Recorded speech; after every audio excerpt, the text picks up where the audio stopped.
في موضوع المياه دكتور، أنا ما أقول ماكو شحة، بس أقدر أقول 90% من سبب الشحة هي عدم استخدام الماء بالطريقة الصحيحة. والدليل السياسة المائية.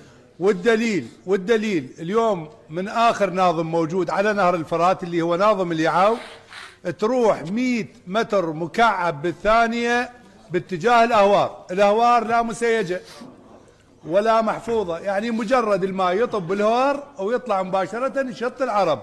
مبارك هذا الأخ اللي موجود أبو حيدر يصيحون له، هذا أبو بلم اللي موجود بالناصرية، يتلبق بين السائحات وغير هذا كل شيء ما محصلين. 100 متر مكعب، اقسم بالله الأردن بكاملها زارعة بلتها ب 17 متر مكعب بالثانية، واحنا 100 متر مكعب بالثانية تروح من عندنا باتجاه الأهوار ومن هناك ضايعة شط العرب، لأنه لا مسيجة ولا اكو سيطرة على هذه المياه. احنا نريد دوركم في عملية توزيع المياه، مياه عندنا ولكن اكو سوء توزيع بهذه المياه. ال100 متر مكعبة كافية على انه تزرع العراق من الشمال الى الجنوب، ولكن سوء استخدام وتوزيع للمياه هو اللي قاعد يسبب لنا هاي المشكلة.